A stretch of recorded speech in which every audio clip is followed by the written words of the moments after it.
Sure, go ahead, Saeed. Proposal. You know, he suggested that the al-Nusra and the militants pull out of Aleppo. Would you support something like this, or would you have a mechanism, or would you suggest a mechanism to do that? Well, we've seen the special envoy's proposal. We understand the frustration behind it. What I would say is we're going to continue to have a healthy conversation with Staffan de Mistura about the way ahead, about trying to get to a ceasefire, to a cessation of hostilities.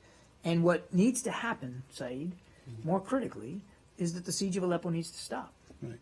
Okay, let me just follow up with the numbers. Do you have any, on the figures, do you have any actual numbers on the number of militants that are in eastern Aleppo? I can't verify. The figures suggest anywhere between 6,000 to 8,000. Some say there is 1,000 Nusra in eastern Aleppo and so on. How do you determine how many? I can't validate those numbers. I would point you to Mr. de Mistura to do that.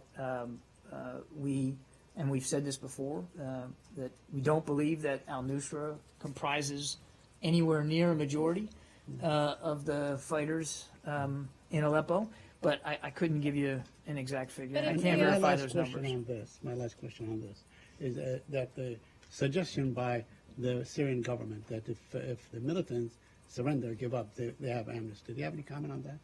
I mean, I'm sorry? The Syrian government suggested that if the militants surrender and give up their arms, they will be given amnesty. Do you? I think anybody that would take at face value. I think anybody that would take at face value anything coming out of the regime would be foolish, given what this regime has proven capable of doing. Yeah, and I don't see the continued bombing and siege of Aleppo isn't going to reduce the fervor with which many in the opposition are fighting.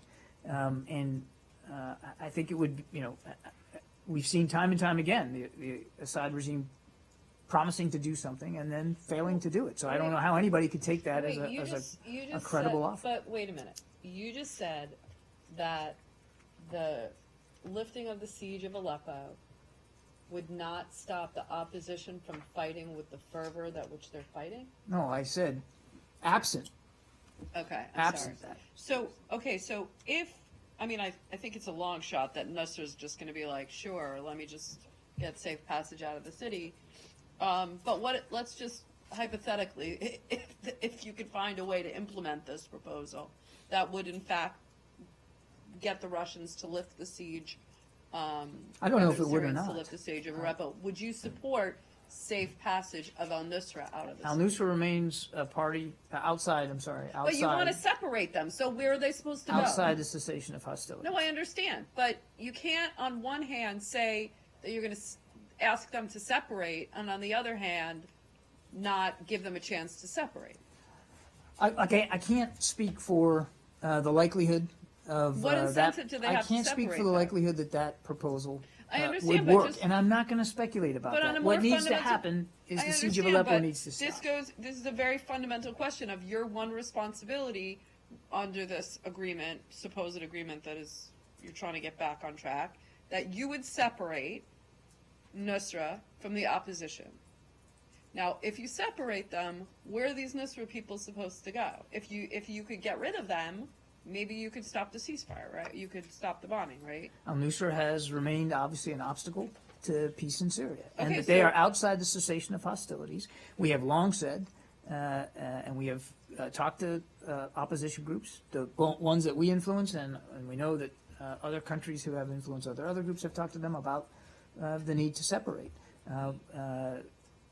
We've also said that the siege itself, the continued bombing and violence perpetrated by Assad and by Russia is having exactly the opposite effect. It's actually encouraging more marbleization, if you will, by the continued violence. It's not certainly not encouraging opposition groups to separate.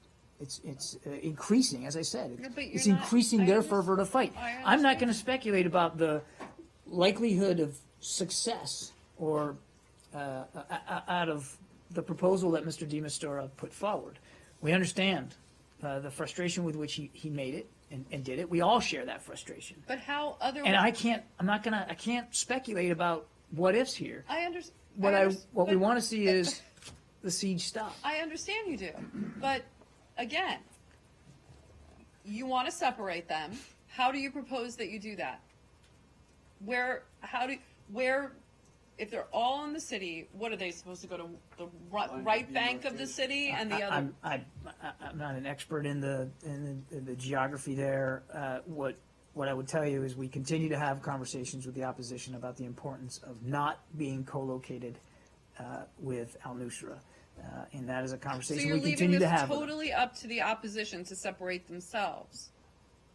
This is ultimately, and I've said this, So at least these are decisions they have to make. Get out of the way so that we could bomb them. These are decisions they have to make, and we've talked to them very honestly about that. You know, for instance, Idlib is al-Nusra strong Idlib. Would they be allowed safe passage to Idlib, for instance? Saeed, I'm simply not. You're not really giving them a lot of incentive to separate themselves, are you? I mean, it is the Russians and the Syrian, the regime, which is certainly not giving any incentive to separate. In fact, quite the opposite by the continued bombing of civilian targets and of opposition elements. We talked about this before when the cessation of hostilities was announced, and about how these opposition forces are supposed to separate from Nusra, but if they do so, they would be they'd be ceding territory basically to whoever attacks al-Nusra and takes that territory. So it seems like, I mean, not only is there not an incentive for them to do it now, but it seems like there never was an incentive for them to do it. I think you'd have to talk to each group about their what they consider their incentives. I'm talking to you because you guys came up, the Americans came up with this plan. I recognize that you're talking to me, and what I've been saying and have said many, many times is that we have made the case to the opposition that being co-located with Nusra, since Nusra is outside the cessation of hostilities, is a dangerous endeavor. But these are choices they have to make. We also understand they're not monoliths, even not just in an aggregate, but amongst themselves. And many of them have more radical views than others. Many of them make pragmatic decisions on their own about where they're going to physically be located. Those are decisions that they have to make as groups, and some of those individuals have to make as individuals. It doesn't change the fact that we think it is important for them to separate themselves from al-Nusra, since al-Nusra remains outside the cessation of hostilities. A cessation of hostilities, by the way, which we don't have right now, because the regime in Russia continues to bomb in Aleppo. The point, you keep saying that outside the cessation of hostilities, but that animal is dead. It's extinct. I just said that. Yeah, I know. So what's the point